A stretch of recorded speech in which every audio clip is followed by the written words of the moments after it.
सभी को होली की अग्रिम शुभकामनाएं। हिंदू पंचांग के अनुसार फागुन मास का आगमन हो चुका है। इस मास में रंगों का त्योहार होली मनाई जाती है और इसे बड़े उत्साह और धूमधाम के साथ मनाया जाता है। फागुन मास में महाशिवरात्रि और होली के बीच रंग बिखरने लग जाते हैं। हालांकि इससे 8 दिन पहले होलाष्टक भी शुरू हो जाता है, जिसमें कुछ कार्य से बचना चाहिए। तो आइए जानते हैं होलाष्टक क्या है, होलाष्टक कब से शुरू होगा, होली कब मनाई जाएगी और होलाष्टक के दौरान हमें क्या करना चाहिए, क्या नहीं करना चाहिए। हेलो दोस्तों, हमारे चैनल रंग बिरंगी दुनिया में आप सभी का एक बार फिर एक नई वीडियो के साथ मैं रजनी मिश्रा बहुत बहुत स्वागत करती हूँ। कब से शुरू हो रहे हैं होलाष्टक? होलाष्टक 2025 में 7 मार्च यानी कि कल से होलाष्टक की शुरुआत हो जाएगी। वहीं होलाष्टक का समापन 13 मार्च गुरुवार को होलिका दहन के दौरान हो जाएगा।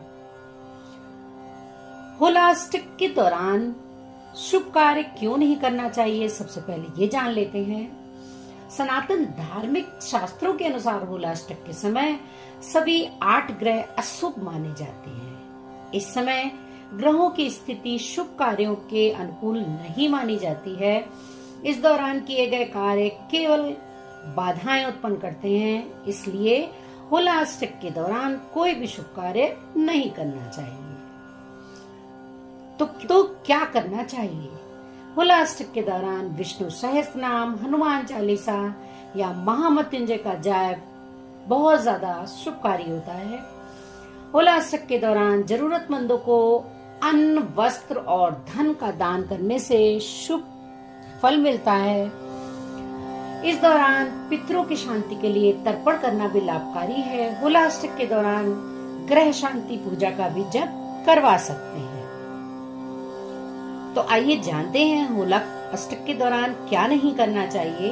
होलाष्टक के दौरान शादी, सगाई, नामकरण, गृह प्रवेश शुभ कार्य नहीं करने चाहिए। होलाष्टक की अवधि में अधिक क्रोध न करें और विवादों से बचें। इसके अलावा होलाष्टक के दौरान नए मकान, दुकान या किसी नए प्रकार की शुरुआत करना शुभ माना जाता है।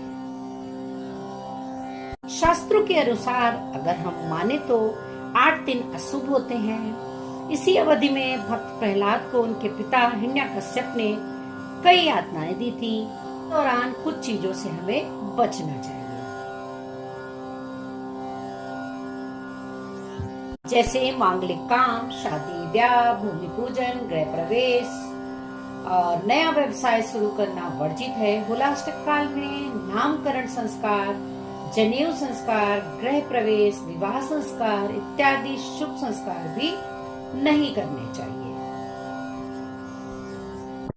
तो जानते हैं क्यों नहीं करने चाहिए। शास्त्रों में फागुन शुक्ल अष्टमी से लेकर होलिका दहन की अवधि को होलाष्टक कहा गया है। इस साल होलाष्टक 7 मार्च से शुरू हो रहा है।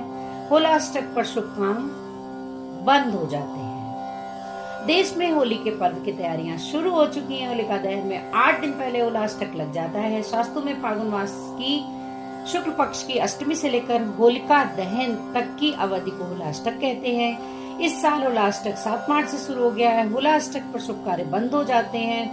होलाष्टक का बहुत ज्यादा महत्व है। इसमें शुभ कार्य क्यों वर्जित होते हैं?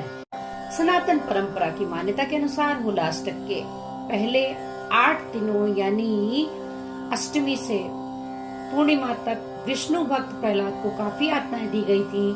प्रहलाद को उन शुक्ल पक्ष अष्टमी को ही हिरण्यकश्यप ने बंदी बनाया था। इसे जान से मारने के लिए तरह तरह की यातनाएं दी गई।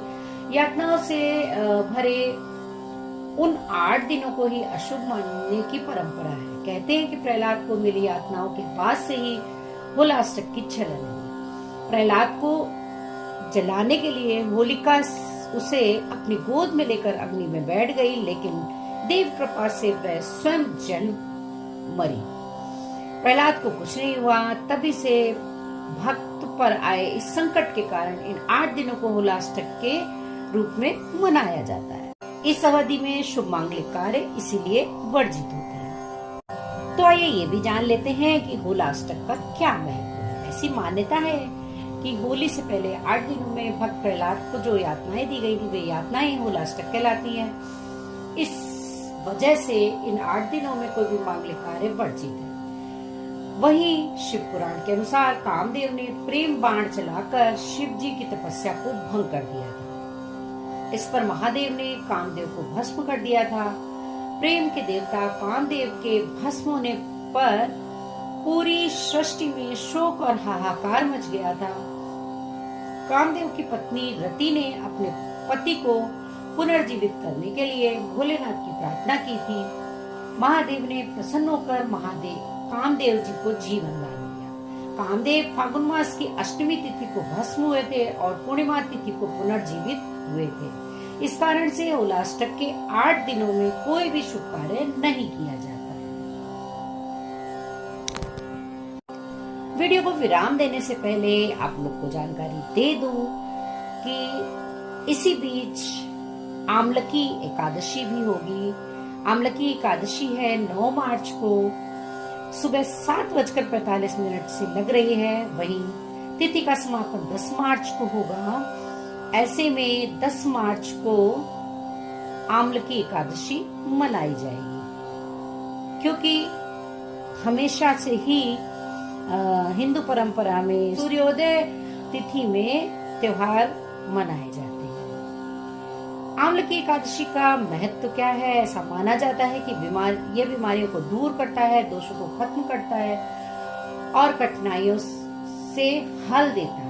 आमलकी एकादशी पर आंवले के पेड़ को जल चढ़ाने के बाद इसकी मिट्टी को माथे पर लगाने से प्रयासों में 2 गुनी सफलता मिलती है और कार्यस्थल की चुनौतियां खत्म हो जाती हैं। होली में एकादशी, आमलकी एकादशी का बहुत ज्यादा महत्व है। तो अगली वीडियो आपकी आमलकी एकादशी की ही होगी। और साथ ही मैं ये भी बता दूं कि कई जगह पर आमलकी एकादशी से होली की शुरुआत होती है, लेकिन हमारे उत्तराखंड में शिवरात्रि के दिन से फागुन लगते ही होली की शुरुआत हो चुकी है। होली के गीत गाए जा रहे हैं। तो आप सभी को एक बार फिर से आने वाले खुशियों के त्योहार होली की बहुत बहुत शुभकामनाएं। जय श्री कृष्णा, राधे राधे।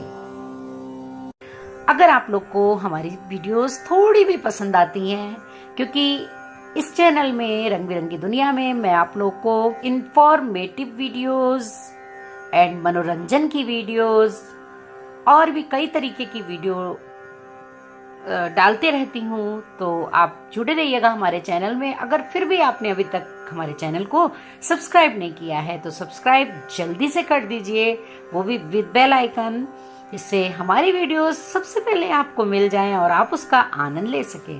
जय श्री कृष्णा, राधे राधे।